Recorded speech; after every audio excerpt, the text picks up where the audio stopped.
Artyom Levshunov draws back into the lineup while Marek Vanacker gets cut from Team Canada.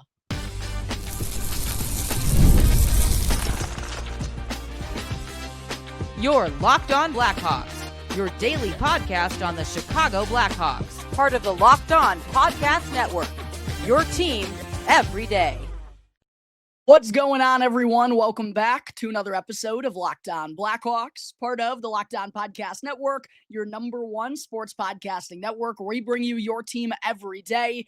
On today's episode, I'll get into a full preview of the Blackhawks matchup tonight in Montreal against the Canadiens. Then in segment 2, I'll share my thoughts on Marek Vanacker being cut from Team Canada's World Junior roster. And then in segment 3, I'll also get into a quick update on all the Blackhawks prospects playing junior hockey up in Canada. But first, have to let you all know that today's episode is sponsored by Game Time. Go and download the Game Time app now, create an account, and then use our code LOCKEDONNHL in all caps to get $20 off with your first purchase.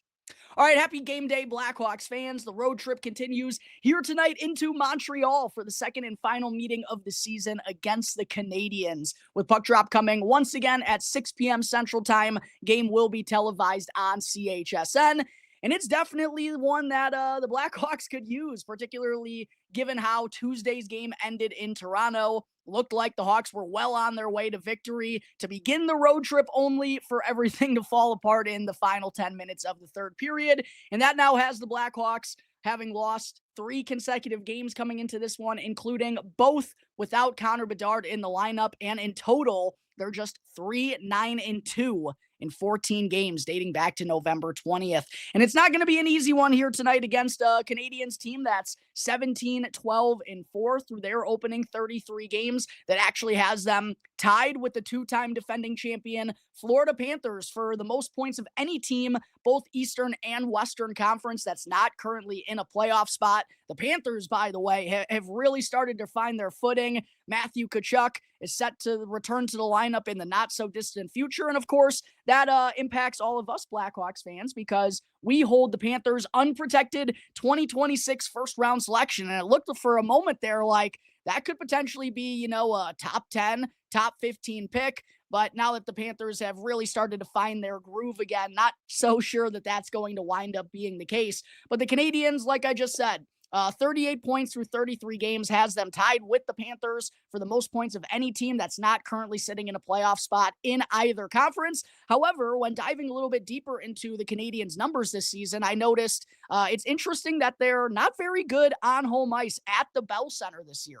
They have just an 8-9-1 record in, 18 games, not necessarily known for my math skills. 8-9-1 in 18 games on home ice. Well, they're 9-3-3 away from the Bell Center this year. And one of those 9 wins, of course, occurred in the first meeting between these teams back on October 11th. That was the home opener for the Blackhawks, and the Canadiens spoiled that party with Caden Gooley scoring the game-winning goal with just 15 seconds to go in the third period.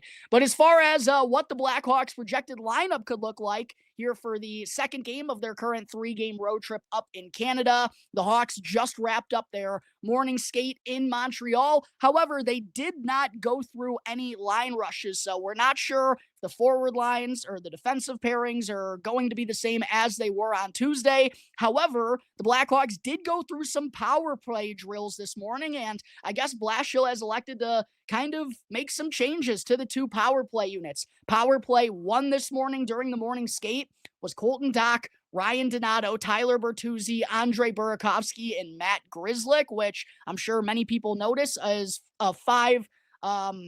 includes 5 left-handed shots on that top power play unit. To me, looking at what Blashill has done here, I'm imagining, Tyler Bertuzzi is going to be down low on the left side. Colton Dach's going to be a net front presence. Andre Burakovsky, the shooter, probably over on the left, while Matt Grzelcyk is running the point. I don't absolutely hate it. I would like to have one right-handed shot out there. The biggest problem I have with this top power play unit is who's going to carry the puck into the offensive zone. It's likely going to be Andre Burakovsky, as he's the swiftest skater of the bunch. However, the last 2 games with the Blackhawks on the man advantage. Burakovsky, I've thought, has really struggled. More so, that was the case on Saturday against the Detroit Red Wings. Could not enter the offensive zone to save his life, committed a couple of turnovers, and then like seconds after one of them, he actually took a penalty of his own. So not necessarily sure if Burakovsky is going to be able to properly handle the primary puck carrier duties through the neutral zone, since he struggled at that in these last couple of games without Bedard. Also think it's interesting that Matt Grzelcyk is running the top power play unit. He was quarterbacking the second power play unit on Tuesday, with Artyom Levshunov being healthy scratched because he was late to Monday's practice session. By the way, Artie is going to be back in the Blackhawks lineup tonight. Head coach Jeff Blashill confirmed that after the morning skate. And we also got a indicator that that was probably going to be the case when Levshunov was quarterbacking the second power play unit when they were going through some man advantage drills here this morning. I'd probably rather have Artyom Levshunov quarterbacking that top power play unit, just because of some capabilities for him to at least move through the neutral zone and maybe enter the offensive zone with his speed. And I also would prefer to have a right-handed shot with 4 other lefties on the ice with that top unit. The second power play unit this morning: Ryan Green, Teuvo Teravainen, Frank Nazar, Nick Lardis, and Arty Levshunov.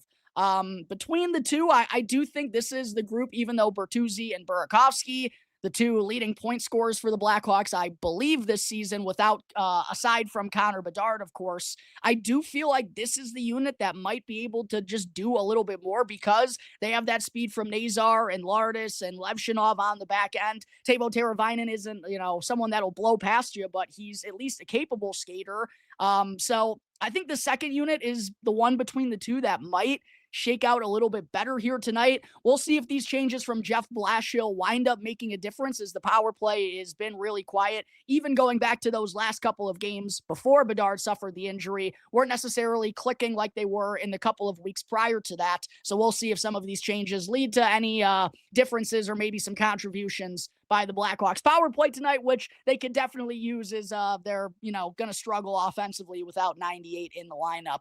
But as far as what I would like to see the Blackhawks lineup look like here tonight, if you tuned into Tuesday's preview episode where I broke down, the forward line combinations that they used at the morning skate, but how I would personally be changing them up, then you probably know where I'm going to go with this. I just feel like, yes, the Blackhawks deserved a better outcome than they got on Tuesday, but I still feel like their offense didn't really do all that much. They just did a good job in the early going of taking advantage of what the Maple Leafs, gave them. Nice opening goal off a face-off win, turning defense into offense while shorthanded and capitalizing on a bit of an odd man rush there. But it wasn't like the Blackhawks offense as a whole was like throttling the Maple Leafs defense or anything. And I know it's going to be hard to, spend a lot of time in the offensive zone and create a ton of chances without Bedard, but I still feel like the forward lines could use a little bit of a tinkering to get it going. And to me, I think you got to be putting Nick Lardis up on the top line. I know he's meshed well with Oliver Moore. It's clear that those two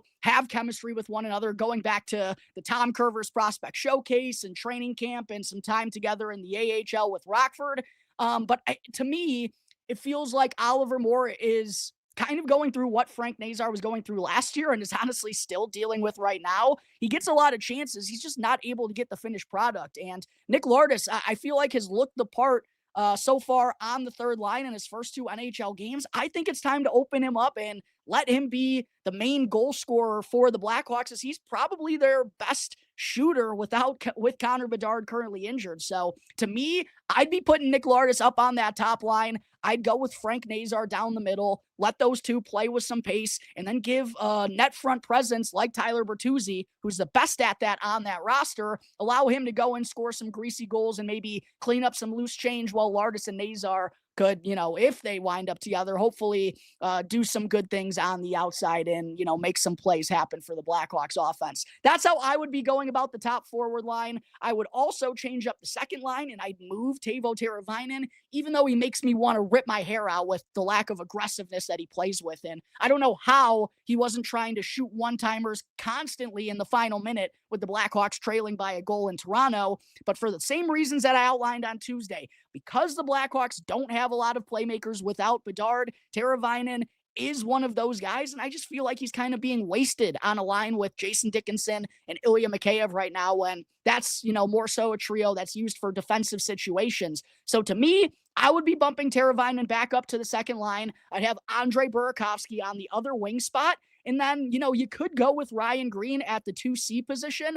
I personally would be going with Ryan Donato, though, even though, yes, he is more so a winger. He's had to step up and fill a center ice spot for the Blackhawks a couple of different times so far this year. He's capable of doing that right around 46 to 47%. And I think with his shoot first mentality, along with Andre Burakovsky, who is more of a goal scorer than a playmaker, despite him not having a ton of shots on goal so far this year, I think that would create a good line where Teravainen could go and use some of that playmaking and try to get the puck to two guys who have a good shot in Ryan Donato and Andre Burakovsky. So that's the way that I would go about things. Then I'd put Oliver Moore in Teuvo Teravainen's spot on the third line with Dickinson and Mikheyev. I personally think that is a really good fit for Oliver Moore and how to effectively use his pace, because while he can generate scoring chances offensively, he's just not quite there in terms of finishing it, at least on a consistent basis so far in the NHL. So I just feel like the Blackhawks can kind of accomplish the same thing by rotating Teravainen and Oliver Moore while getting the benefit on the offensive side of things.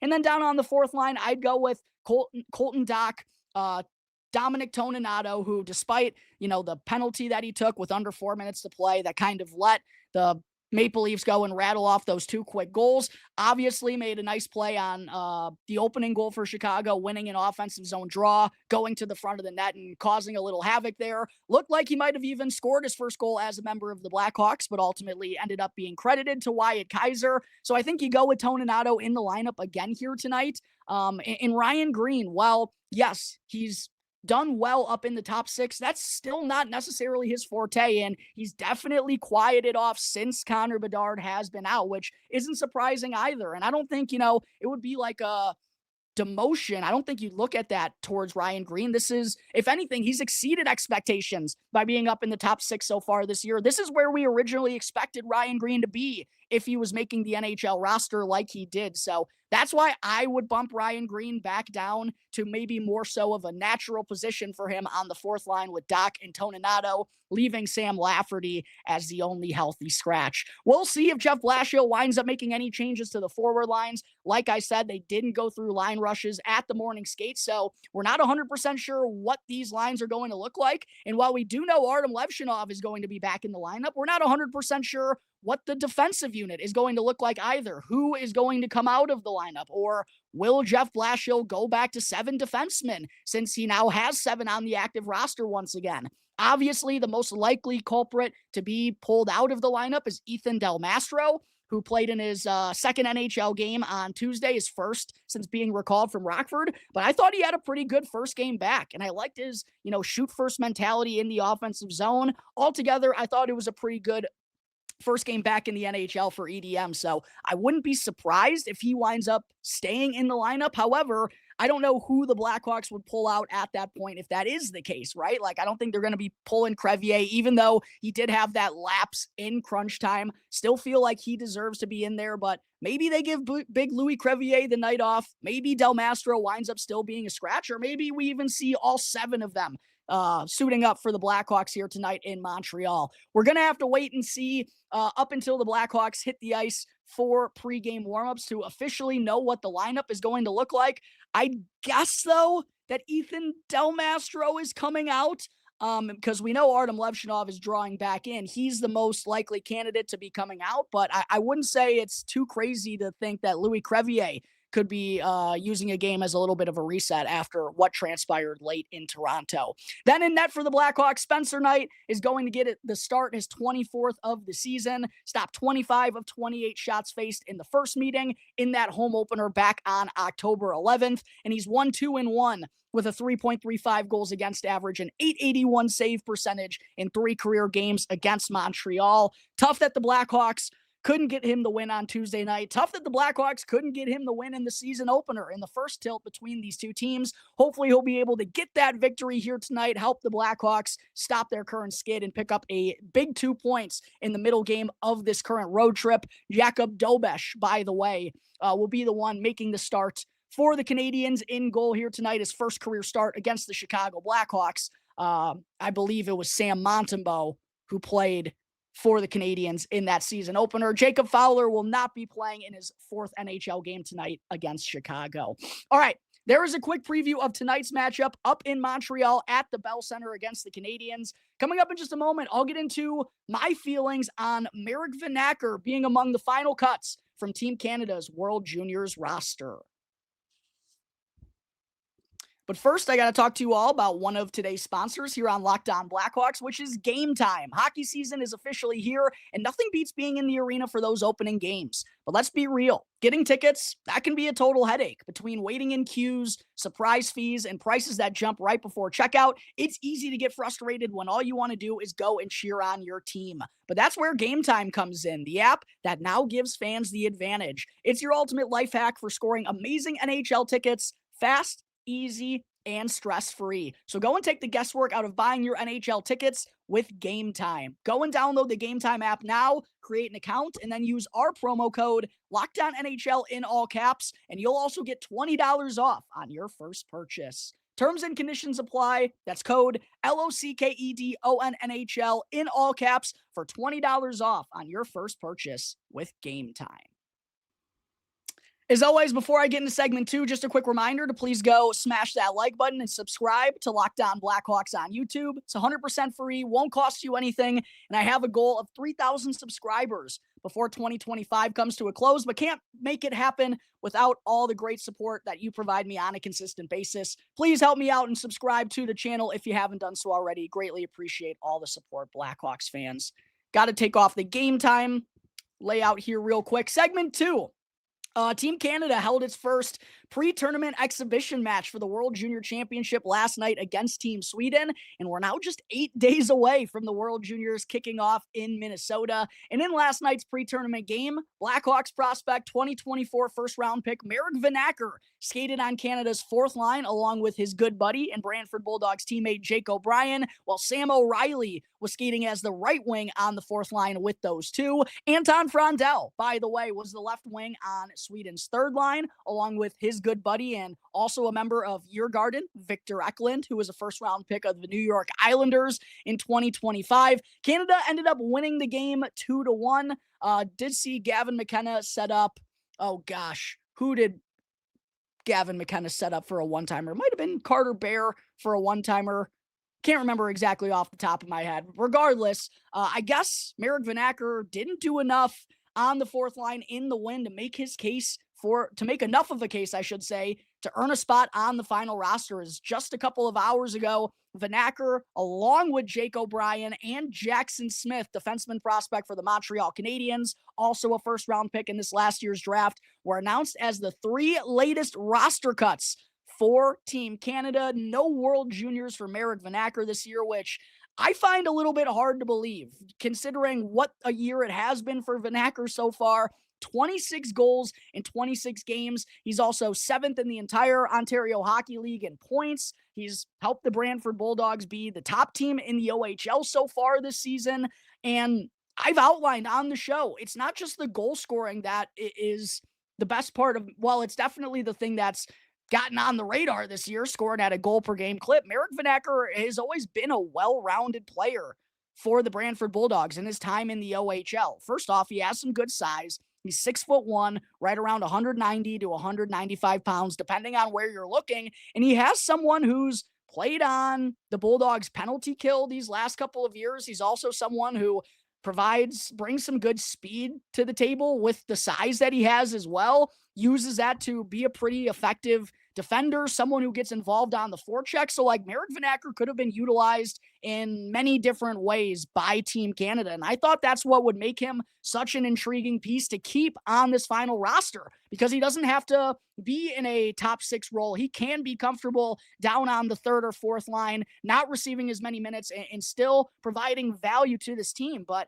I guess Canada doesn't see it that way. And look, I know this is an absolutely loaded roster for the Canadiens, as it always is for the World Junior Championship. But as I mentioned, when the initial 27-player training camp roster was released for Canada, there are just some guys who I really don't understand how they made it over Marek Vanacker. One of them being a guy who played on the fourth line with him last night in that pre-World Juniors exhibition match, and Sam O'Reilly. And look, I know there's more things that go into it than just the production these guys have so far this year, but comparing the two, Marek Vanacker has been the more impactful player this season. Sam O'Reilly has 28 points in 28 games for the London Knights in the OHL, which, yeah, a point per game is good, but this is a guy who was a first-round pick last year, and you probably have some higher expectations for him as a, elder statesman playing junior hockey still. And between he and Marek Vanacker, he's also 6'1", 190 pounds,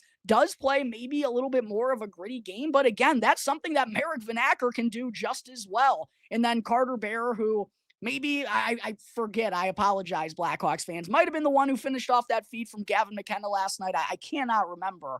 But still, Carter Bear, 27 points in 23 games for the Everett Silvertips in the WHL so far this year. And he's only 6 foot, right around 179 pounds. So the smaller of the two players, and likely still a guy who's going to be playing a little bit further down in the lineup. And then even someone like Braden Coots, who is 6 foot, 185 pounds, has 23 points in 17 games for the Seattle Thunderbirds in the WHL this year, has been a little bit banged up. Again, a little bit smaller than Marek Vanacker. So I know more than just the production and their height and weight go into these decisions. Matters how you looked in camp. But from what I read about Marek Vanacker, he had a pretty solid camp. Maybe didn't have the best showing last night in the pre-World Juniors game, and that might have ultimately cost him a spot. But when, reading things from Daily Faceoff, and that there was something I quote tweeted on my Talkin' Hockey Strictly Blackhawks account on X that you all should definitely go follow if you don't already.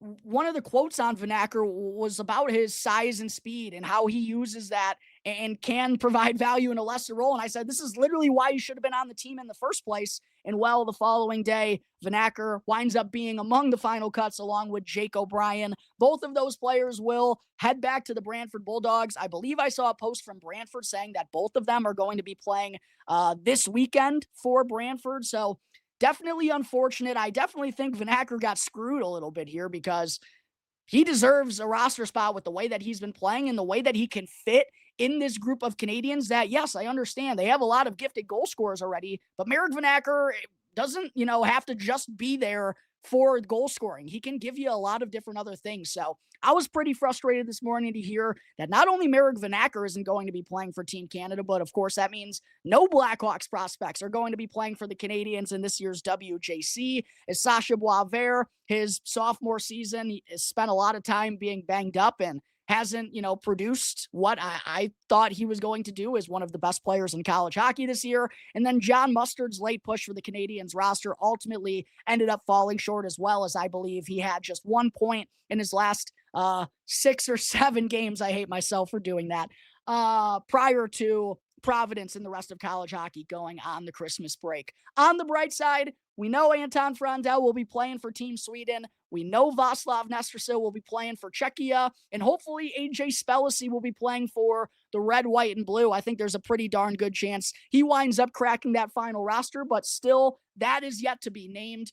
But there are my thoughts on Marek Vanacker being unable to crack Team Canada's final roster for this year's World Junior Championship. Coming up in just a moment, since we were just talking about an OHL prospect, I figured now's a good time to talk about the rest of them as well as the couple of Blackhawks players who are playing in the WHL. But first, I got to talk to you all about another one of today's sponsors here on the show, which is FanDuel. NFL Sundays move fast, one big play, and suddenly everything feels different. And that's what makes live betting with FanDuel so exciting. You're not just watching the game, you're reacting to it in real time. And with FanDuel, you can place bets right as the action unfolds. Every drive, every momentum swing, and every highlight moment. And live betting is best when the game starts to shift, when a receiver gets hot, when a defense tightens up, or when the momentum flips right after a turnover. And FanDuel lets you jump right into the moment so that you can bet next touchdown scores, drive results, totals, and more. It keeps you locked into every snap, every drive, and every possibility. So if you want to be right in the middle of the action this season, go and visit FanDuel.com and place your NFL live bets all season long. FanDuel, the game moves fast, and so can you. Segment 3, before I wrap up today's episode, do still want to get into a quick Blackhawks prospect update on all the players who are currently playing junior hockey up in Canada this season. Starting off with 2025 third-round selection Nathan Boehm, who has been awesome for the Kamloops Blazers so far this year, and I think is proving to be a really intriguing prospect for the Blackhawks in that third round, which I feel like has treated Kyle Davidson, really darn well in the past. Nick Lardis, thinking about how he was a third-round selection, number 67 overall. I believe John Mustard was also a 67th overall selection. And then, of course, AJ Spellacy was a third-round pick in 2024. So was Jack Pridham. Well, it looks like Kyle Davidson might have another good one here in the third round in Nathan Boehm, as he's currently second in the entire WHL with 46 points, 17 goals, and 29 assists through 31 games so far this year. And the only player that he's trailing in the league in scoring is his Kamloops Blazers teammate, JP Hurlburt, who's expected to be one of the top draft picks in 2026. However, sadly, the production between Hurlburt and Boehm hasn't led to a ton of winning so far this year for Kamloops, as they're currently fourth out of 6 teams in their own division. But regardless of that, love to see the consistent offensive production that Nathan Boehm is providing in his first year after being drafted. Might be on the precipice of 80, 90, maybe even 100 points in the WHL this year. And he still could return to Kamloops the following season, because it's either NHL or OHL for him, unless there's going to be a rule change that's set in place. But man, Nathan Boehm, just another intriguing prospect to keep an eye on in the very deep Blackhawks prospect pool. Then we get to one of those guys I just mentioned a moment ago, third round pick in 2024, Jack Pridham, who's really picked up the pace in these last couple of weeks for Kitchener. And I believe it was Ben Pope of the Chicago Sun-Times who posted a story talking with one of the Blackhawks. I wasn't sure if it was Mike Donahue, can't remember off the top of my head, but he was talking with the Blackhawks scout. And one thing that he mentioned, that scout said he would like to see Jack Pridham start to take games over a little bit more in the OHL. And I kind of felt the same way, considering Pridham, after he joined the Rangers, after coming out of the BCHL last year, he was arguably the most impactful player on the team with 54 points in 48 games. Didn't get off to the best start this year, necessarily the start that I was hoping for, and I think same with the Blackhawks organization, but that's definitely changed over the last few weeks, as Pridham is now up to 17 goals and 17 assists for 34 points in his opening 31 games with the Rangers so far this year. Definitely expect him to be well over a point per game for the Rangers in what's likely going to be his final year of junior hockey this season, but like to see him picking it up over these last few weeks, and hopefully it can be, a 70 to 80 point campaign for 70 to 80 point full campaign for Pridham with Kitchener after he only played in 48 games with them last year.